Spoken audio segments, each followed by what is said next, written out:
Salut, c'est Sherpak et Watson, et aujourd'hui on se retrouve sur un article du Parisien. Bonjour, bonjour.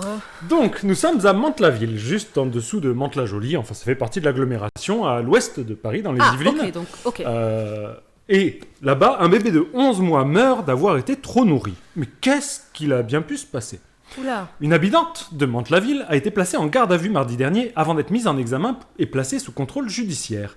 Cette mère de famille est soupçonnée d'avoir gavé son fils selon une méthode traditionnelle. Attends. Une méthode traditionnelle, d'où ça que ça viendrait ?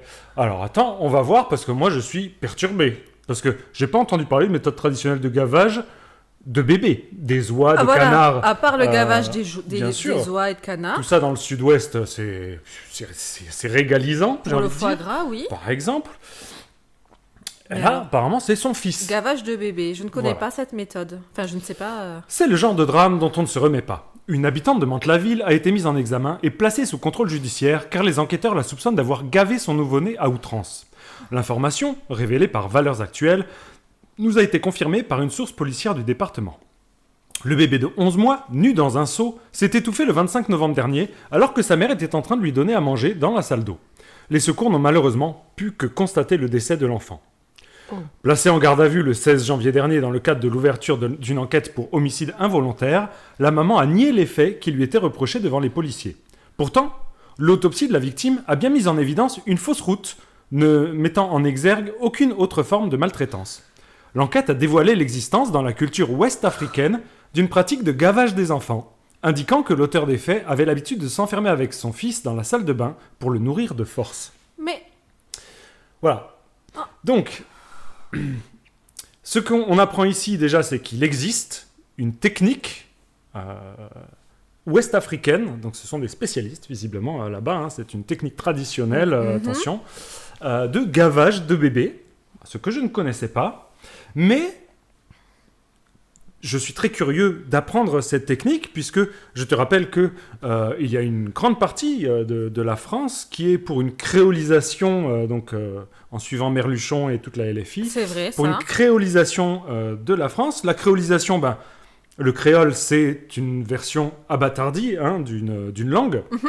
Donc pour nous, du français, abattardie tout simplement par l'appropriation de la langue par des indigènes lors d'une colonisation. Généralement, c'est comme ça que ça se passe. Bref, donc le créole, c'est un français un peu abattardi.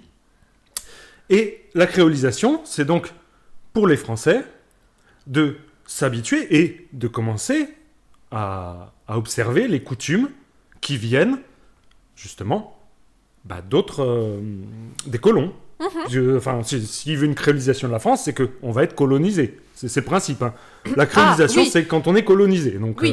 Donc il veut coloniser la France, la créoliser, et donc il faut qu'on s'habitue à ces us et coutumes qui viennent notamment d'Afrique de l'Ouest. Donc là, ça ne dit pas quel pays en particulier. Mais du coup, je me suis dit, moi, j'aimerais bien me renseigner un peu plus sur les méthodes traditionnelles avec les bébés et tout ça, notamment en Afrique de l'Ouest et du Nord. Bon, je suis tombé sur quelque chose d'intéressant en Afrique de l'Ouest, du coup, particulièrement un article qui nous vient du Ghana. Ok, vas-y, montre. Ou du Togo, pardon, mais qui parle de quelque chose qui se passe au Ghana. Donc, une femme suce le pénis de son enfant de 8 mois et reçoit les félicitations de la part des internautes. Donc je suis là sur Gnadoé, qui est un site de presse du Togo, je crois. Mais apparemment, les faits se passent au Ghana. Ceci est un fait qui a engendré des débats sur les réseaux sociaux, plus précisément sur Twitter. Un homme a surpris sa femme en train de faire une fellation à son enfant de 8 mois. Choqué par la situation, il a décidé de l'exposer sur les réseaux sociaux afin d'avoir les différents avis des internautes. Notre homme en question s'est confié à un coach du nom de Thierry Pat. Voici son histoire. Ma femme avec notre bébé. Coach, vraiment, je suis dépassé. Cette nuit, j'ai surpris ma femme en train de sucer le pénis de notre bébé de 8 mois seulement. Elle ne sait pas que je suis au courant. On voit le créole là un petit peu. Hein. Le 8 par exemple. On ne sait pas trop comment écrire, ouais. Elle ne sait pas que je suis au courant. J'ai essayé d'en parler dans les blagues à une amie. Elle m'a dit que c'est pour éviter que l'enfant soit pédé. Je ne sais pas si elle blaguait aussi. Je compte attendre que ma femme refait cela pour lui prendre en photo afin qu'elle ne puisse pas nier. Coach, elle me dégoûte. S'il vous plaît, conseillez-moi, coach. Alors, je pense qu'il ne demande pas des conseils en français, mais des conseils par rapport aux événements. Une petite remarque juste comme ça, en passant rapidement. la créolisation de la France, c'est donc aussi remettre au goût du jour une certaine vision homophobe des traditions nationales. Alors, je suis étonné parce que dans la LFI, qui travaille souvent avec EELV, on l'a vu quand ils ont dormi dans des tentes. Tout à fait. On a Sandrine Rousseau, qui est une féministe hystérique.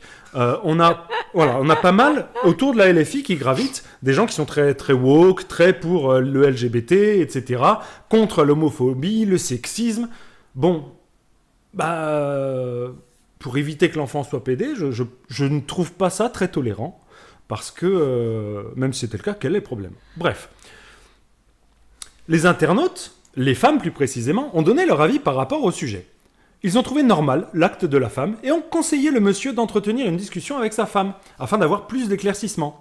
Certaines femmes ont même affirmé avoir fait la même chose à leur bébé auparavant. Ce serait une manière de tester la virilité du bébé. Oh mon Dieu. Il y a la corne de rhinocéros, mais ça c'est curatif. C'est si c'est un peu trop mou.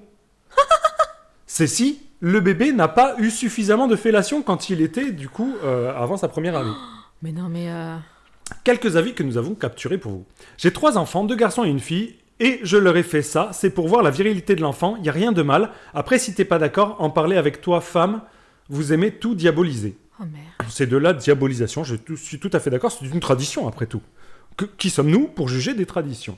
C'est normal, mon frère. Certaines mamans africaines le font pour voir si leur enfant a un problème avec le zizi ou pas. S'il y a d'autres même pour éviter que l'enfant puisse avoir le rhume chronique.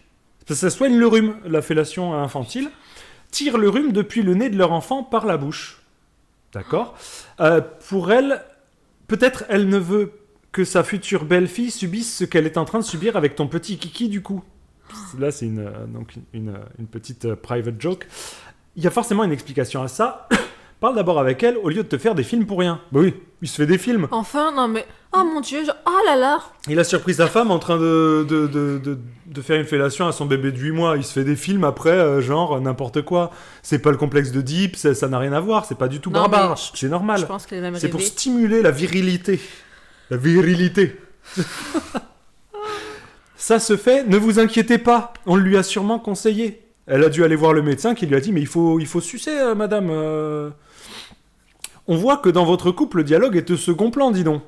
C'est Facebook, vous, que vous choisissez pour dialoguer. Après, vous allez gâter votre mariage. Bah alors, enfin. Il paraît que cette pratique rendra le futur homme très viril et un pénis en acier. Ah ouais. Alors ça, c'est génial parce que du coup, pour ceux qui aiment Wolverine et les X-Men et Marvel...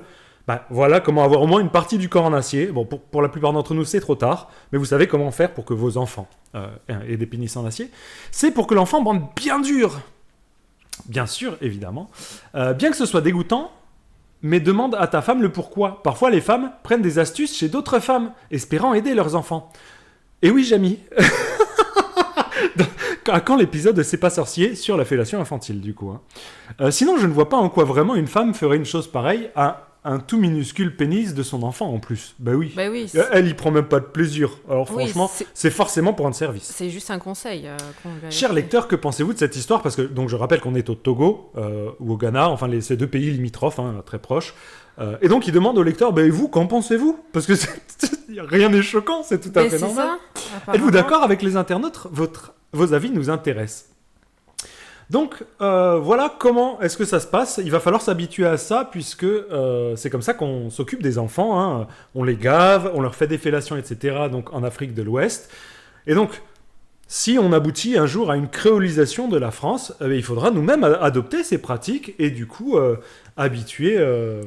Oui, parce que... nos femmes à gaver les enfants. Donc, je ne sais pas comment ça se passe. Est-ce qu'on apprendra ça plus tard ? J'imagine qu'il y aura des formations avec des entonnoirs. Je ne sais pas comment ça se passe. Et pareil, à faire la fellation. Parce qu'on est d'accord, c'est pas nous qui... Enfin, c'est pas eux qui doivent s'habituer à nos us et coutumes. C'est nous qui allons devoir nous habituer à... c'est ce qu'a dit Merluchon. Il a dit la créolisation de la France. Ça veut dire que c'est pas aux gens qui viennent de s'intégrer. C'est aux gens qui les accueillent de se créoliser, donc d'être colonisés, puisque la créolisation est une colonisation.